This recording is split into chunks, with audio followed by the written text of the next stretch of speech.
Masih dalam acara Buka Mata Buka Telinga, kita memasuki sesi ketiga atau sesi terakhir.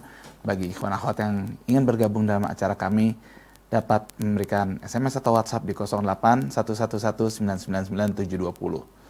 Saya akan mulai membacakan beberapa pertanyaan yang sudah masuk. Pak Ripto, Dr. Yose, ini saya akan membacakan pertanyaan dari 0813 15 41 4 sekian. Pak Ripto, Dr. Yose, kami Wong Cilik mengharapkan saran penting untuk kami. Titik simpul mana yang harus kami ambil untuk menyikapi situasi seperti ini yang sudah berlaku tanpa moral? Ya, mungkin satu-satu kita jawab ya Pak Ripto, Dr. Yose. Ya, jadi ini minta saran dari Pak Ripto dan Dr. Yose. Apa yang harus kita lakukan sebagai Wong Cilik menyikapi situasi seperti saat ini? Saya. Ya. Ya, saran saya, ini kan jumlah Wong Cilik di Indonesia ini lebih dari separuhnya. Ya. Mungkin 70% masih Wong Cilik. Saran saya mulai merapat, menyusun barisan di antara Wong Cilik ini, agar supaya suara mereka mau didengar oleh siapapun saja yang menghendaki adanya perbaikan dan perubahan. Nah, disinilah penting Wong Cilik ini dirajut dan sama-sama untuk bisa menyuarakan suaranya ini sehingga didengar betul. Dan tentu saja ini memang perlu ada kepemimpinan. Dan bagaimanapun tadi seperti Dr. Yose bilang katakan ya kelas menengah ini harus memimpin mereka. Mereka ini kalau kalimat ini saran apa? Kelihatannya mereka ingin dipimpin. Mereka harus kita pimpin. Kita mesti siap memimpin mereka ini. Karena kitalah yang harus bisa menyelamatkan bangsa dan negara ini, kelas menengah ini. Saya kira itu benar.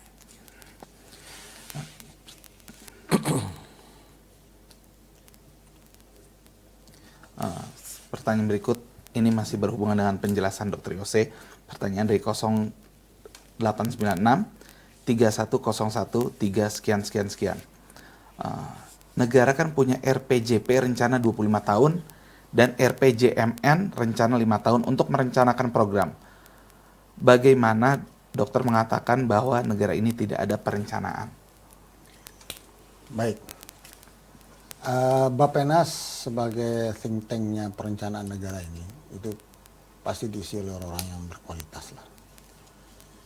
Tapi kita tahu pemimpin yang lahir itu bukan akibat sesuatu yang genuine gitu, ya. Genuine yang dia punya kepentingan untuk membela bangsa dan negara, tetapi yang di-create gitu, yang di-create oleh para oligark ini.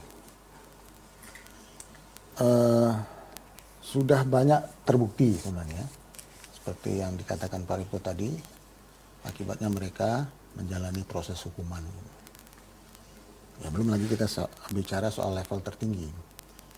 Begitu ganti pemimpin, berganti kebijakan.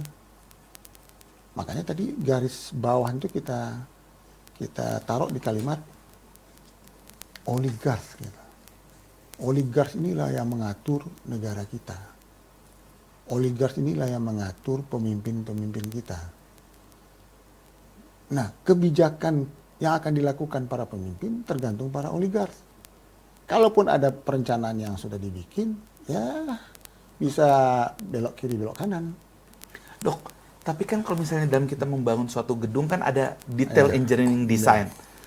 Kalaupun mau ada perubahan dari detail engineering design itu, kan nggak bisa total dok, paling sedikit-sedikit yang nggak akan mengganggu titik-titik konstruksi biasanya. Itu kita berbicara mengenai keutuhan sebuah bangunan.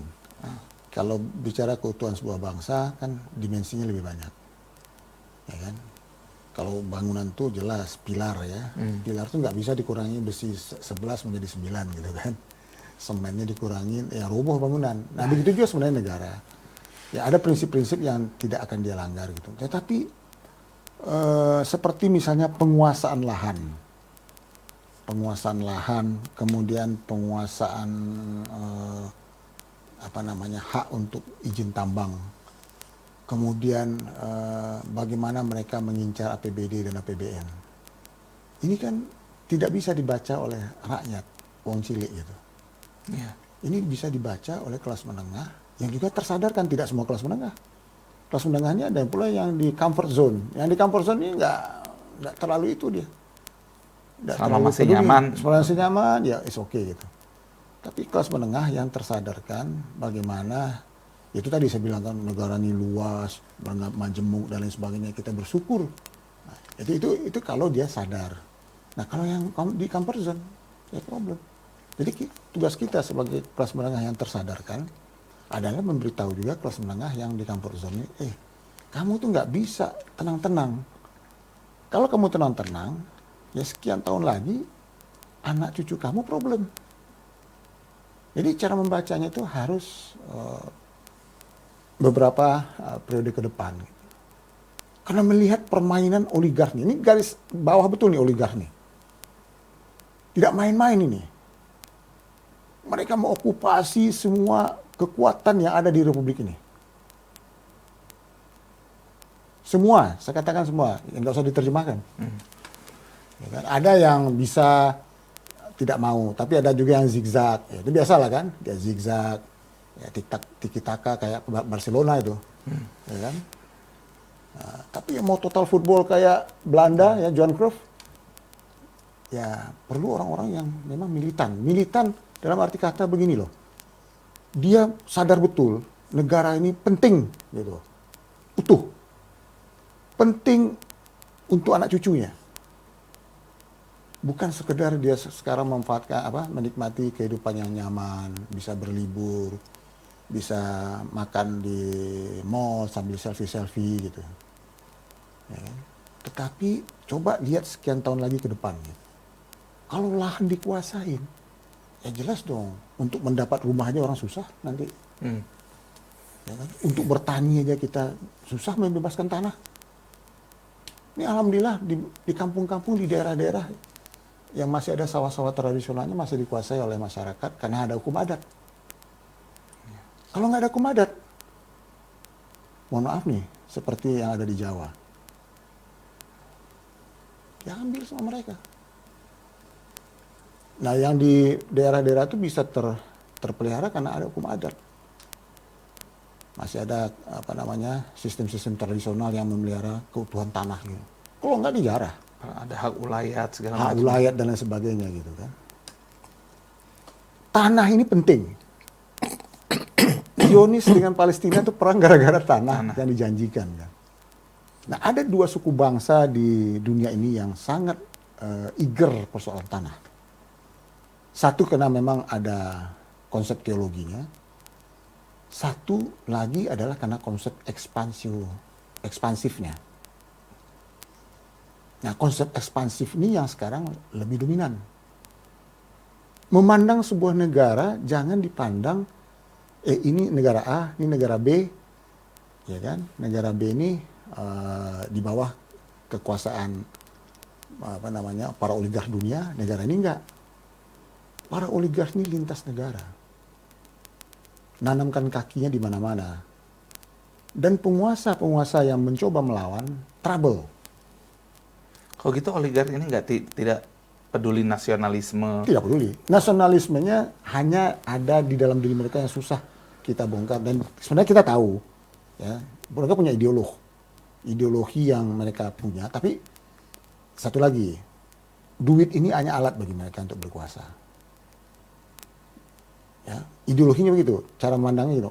Duit atau yang berhubungan dengan finance itu alat bagi mereka.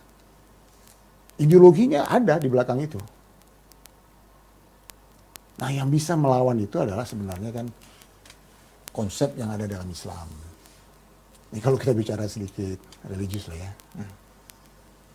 Konsep-konsep bagaimana Rasulullah misalnya pindah ke Madinah, menyatukan dua suku yang sudah bertempur bertahun-tahun, membersihkan pasar, ya kan, sehingga supplier senjata mati kutu, ya, tukang riba mati kutu, tukang manipulasi pasar mati kutu. Kan salah satu bentuk kestabilan suatu negara itu kan pasar tidak manipulatif. Ini pasar manipulatif. Beras mahal, langsung impor. Padahal ada daerah yang lagi panen besar. Kenapa tidak dilakukan distribusi yang logis? Kenapa tidak dilakukan, berilah kesempatan pada petani untuk menikmati sedikit keberuntungan lah. Ya kan? Dan pemerintah tentu punya stok. Ya, stok itu bisa dibeli dari daerah yang surplus. Jadi kalau tadi kita bicara apakah kita tidak punya R&D, mungkin ya kita punya planning. Cuma planningnya akan berganti, ya tidak total, tapi hal-hal esensi akan berganti dengan bergantinya pemimpin gitu. Target mereka tuh APBD, lahan, dan konsumsi tambang. Mengenai uranium, itu memang luar biasa. Sumatera itu pulau uranium selain pulau emas. Di mana ada emas ada uranium sebenarnya. Ya kan? Kalau Kang Iman lihat raja-raja kita zaman dahulu, raja-raja di Nusantara ini, mereka punya kemampuan mencium di mana lokasi emas. Tapi itu untuk kepentingan mereka saja. Mereka tidak tamak. Tapi sekarang luar biasa tamak. Uranium ini adalah sumber energi yang efisien dan efektif. Kalau kita ingat rumusnya Einstein, E sama dengan mc kuadrat, kita bisa membayangkan bagaimana sebuah unsur seperti uranium ini dalam kuantitas tertentu bisa menghasilkan energi yang luar biasa. Kok berbicara energi, belum lagi kalau berbicara persenjataan ya Pak. Nah, untuk kita bisa punya bargaining ekonomi, bargaining segala macam, kekuatan militer itu penting.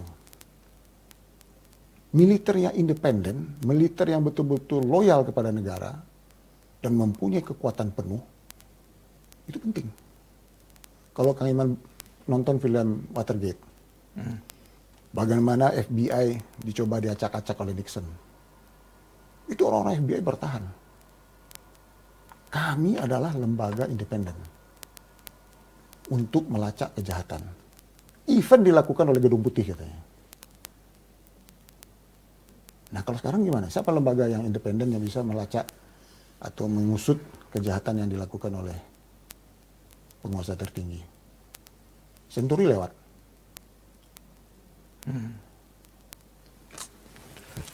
Jadi Pak, berkali saya mau menambahkan yang mengenai soal apakah Indonesia ini atau Bappenas ini punya rencana jangka panjang atau jangka menengah. Kira-kira begitu kan tadi? Iya. Ya. Jadi gampang itu jawabnya itu. Apakah mereka tidak tahu bahwa tahun 2030 ini akan terjadi krisis pangan dunia dan krisis energi. Nah, apakah kita sudah mempersiapkan mengatasi kalau terjadi krisis pangan dan krisis energi? Nggak ada. Buktinya krisis baru urusan beras saja udah kalang kabut. Itu bicara soal, belum lagi kalau kita lebih jauh lagi itu. Kita selalu menggembor-gemborkan supaya kita punya yang disebut surplus demografi ya, ke depan ini. Artinya surplus demografi itu kita punya jumlah penduduk yang mayoritas adalah tenaga kerjanya lebih banyak daripada yang sudah nggak punya tenaga kerja lagi, sudah Usia emas lah. ya usia ini. Nah, apakah kita sudah punya program yang disebut surplus demografi? Kalau punya program, maka kita sudah mulai sekarang mempersiapkan di bidang pendidikan dan di bidang kesehatan. pendidikan ini kita mesti punya program bagaimana nanti tahun 2035 di mana persaingan bebas tenaga kerja kita bisa unggul menghadapi negara-negara lain. Jangan sampai kita jadi budak di negara sendiri. Itu di bidang pendidikan. Tapi pendidikan nggak lepas dengan kesehatan. Apakah kita sudah memikirkan tahun 2035 itu sekarang anak-anak kita dipersiapkan dari sejak bayi mengenai gizi dan nutrisi. Umur sekian sampai 12 tahun dipersiapkan. Nggak ada sama sekali. Nah ini menurut saya ancaman. Jadi kita bicara soal yang disebut surplus demografi, tapi pepesan kosong. Ini bahaya. Ujungnya yaitu kita jadi budak bangsa lain. Ini yang menurut saya yang harus kita pikirkan, dan saya kira dengan radio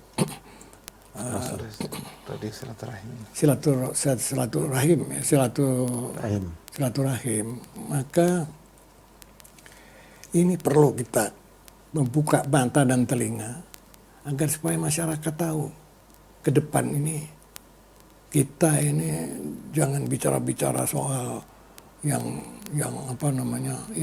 nggak penting, bicara gosip, bicara rumors, bicara yang nggak penting, itu tinggalkan. Kita bicara hal-hal yang ke depan ini sangat penting buat menumbuhkan bangsa dan negara kita ini.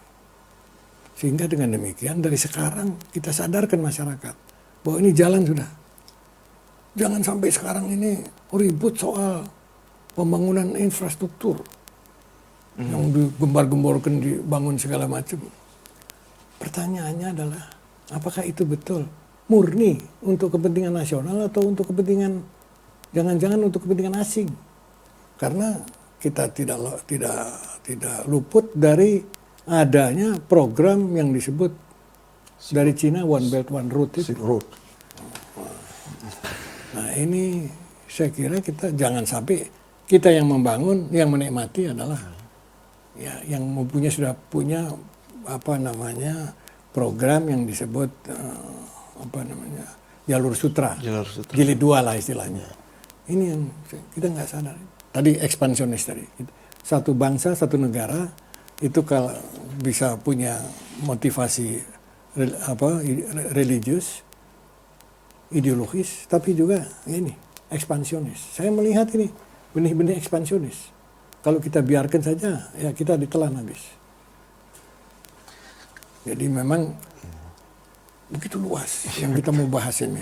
Jadi barangkali saya mengusulkan diulang-ulang ya. Oh ya, bahas isu per isu nanti kita bahas lebih mendalam dan lebih ini untuk supaya kita mempunyai kewajiban dan tanggung jawab kepada masyarakat. Nah ini pendidikan politik, bukan pendidikan politik pilkada dan ini pilpres segala macam dalam rangka memenangkan ini dengan kampanye-kampanye yang pepesan kosong semua menurut saya. Itu yang kita mesti tinggalkan dan kita bicara pendidikan politik, memberikan kesadaran berbangsa dan negara pada hal-hal yang real yang dihadapi bangsa ini. Saya kira itu barangkali tambahan untuk tambah lagi. Tambah lagi dok. Di One Belt Silk Road ini memang sesuatu yang dibicarakan banyak orang. Ya, Presiden Prancis baru-baru ini datang ke negara RRC.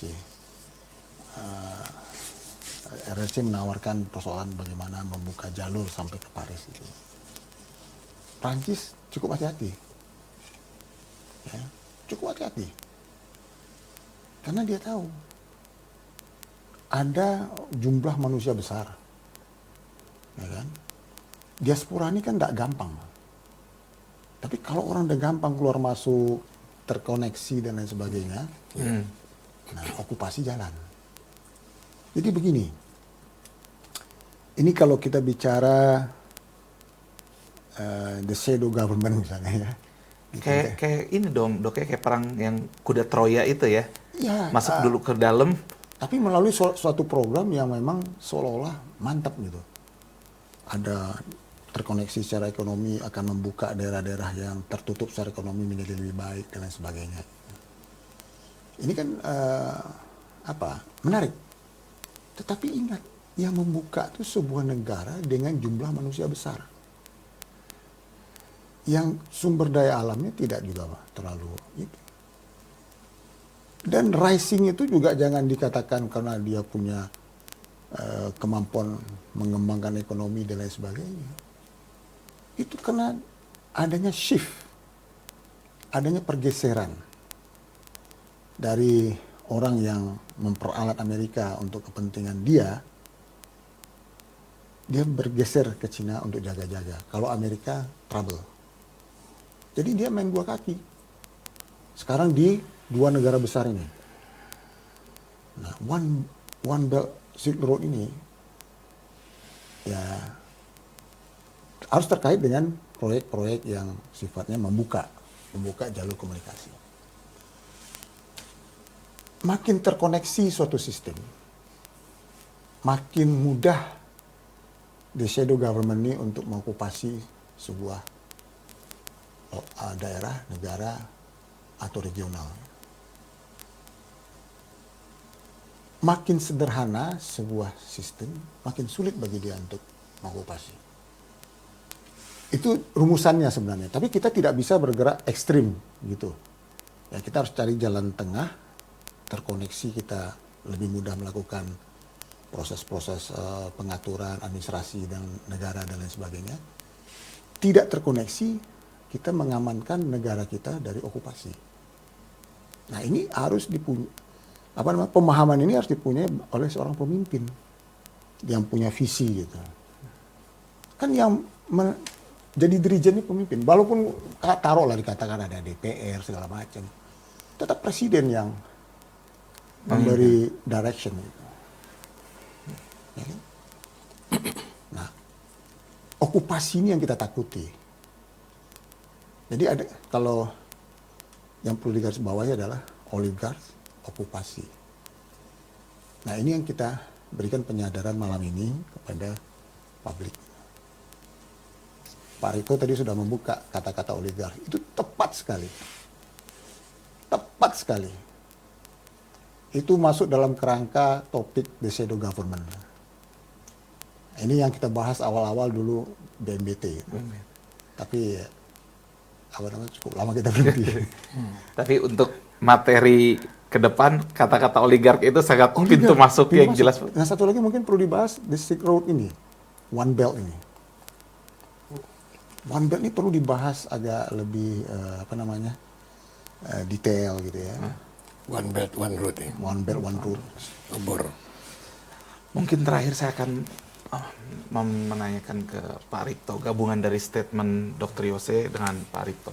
Tadi Dr. Yose sempat menyatakan apabila kelompok menengah ini banyak yang militan dalam menjaga konsentrasi memikirkan NKRI untuk anak cucu ke bawah, insya Allah negara ini akan selamat. Ya. Pak Rikto menyampaikan tadi ada kekhawatiran apabila tidak ada perbaikan di negara ini. Boleh nggak saya kalau gitu mengambil kesimpulan bahwa secara tak langsung Pak Rikto menyatakan bahwa orang-orang yang Pak Dr. Yose sampaikan itu ternyata minim di negara ini, terutama di kalangan elit. Sehingga Pak Rikto mengkhawatirkan kondisi Indonesia. Ya, artinya kalau kita lihat yang memegang sekarang infrastruktur politik, itu memang orang-orang yang nggak beres semua ini. Justru yang minim itu kita satu padukan, kita rajut sehingga menjadi potensi yang bisa membalik ini semua. Dan ini dengan dalih perlu juru selamat lah itu. Nah, untuk selamat ini perlu dirajut. Dan untuk dirajut ini saya kira paling tidak kita mesti punya patokan juga. Merajut ini terstruktur apa enggak? Merajut ini teratur apa enggak gerakannya? Dan merajut ini terukur apa tidak? Jadi 3 hal itu, terukur, teratur, dan terstruktur. Ini saya kira yang perlu kita ingat dalam rangka merajut kesadaran ini sebagai satu potensi yang bisa memberikan alternatif, jalan keluar terhadap keadaan yang kita khawatirkan tadi. Jadi berarti bukan saya sudah pesimis, justru saya menggugah dengan tenaga yang sekecil apapun. Nah, itu kita selamatkan negara ini. Karena perubahan itu bukan karena the majority, oleh sekelompok kecil. Itu ya, sekelompok kecil yang betul-betul tahu arah kemana yang mesti dilakukan. Nggak ada sesuatu itu dilakukan oleh suatu yang besar, tapi mulai dari yang kecil, tapi yang tadi terukur, teratur, dan terstruktur. Saya kira itu loh. Dr. Yose, ini terakhir dari saya mungkin. Indonesia adalah masuk negara 5 besar dengan penduduk terbanyak di dunia.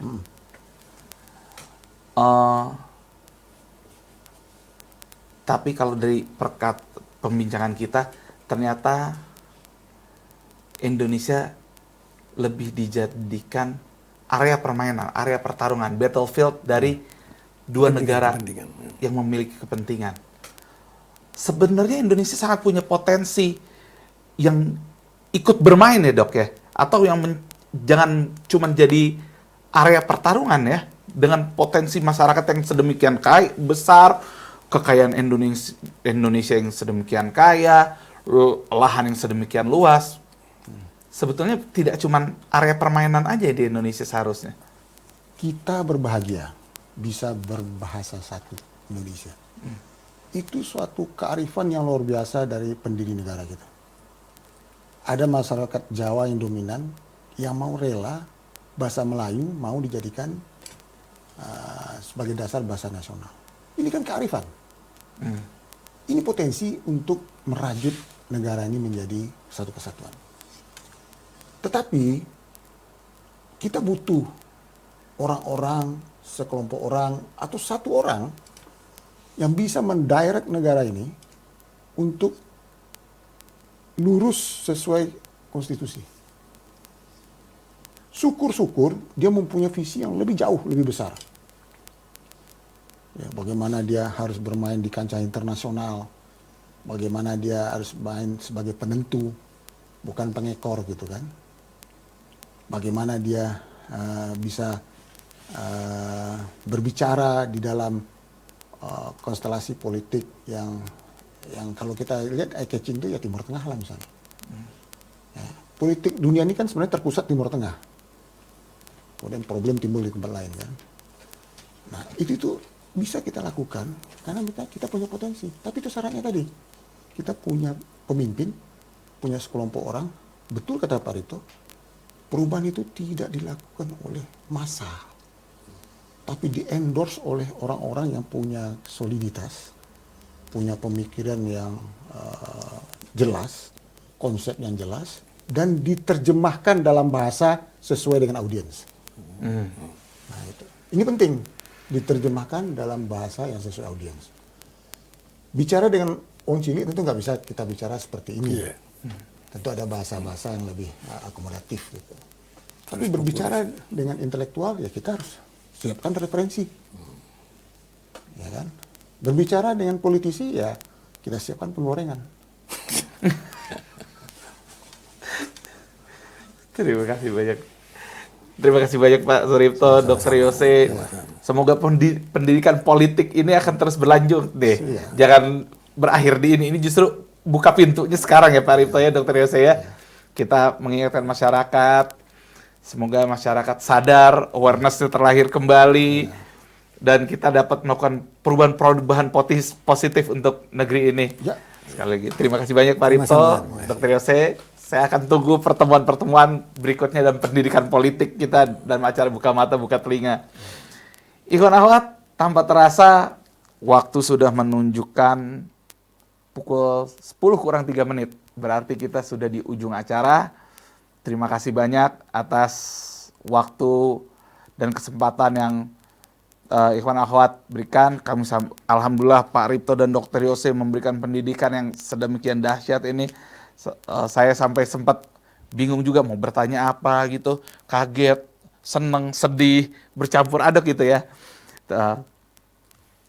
Saya Firman Muslim Taher ditemani Zen, Fahri, dan Mas Atep undur diri dulu. Apabila ada kata-kata yang kurang berkenan, kami memohon dibukakan pintu maaf sebesar-besarnya.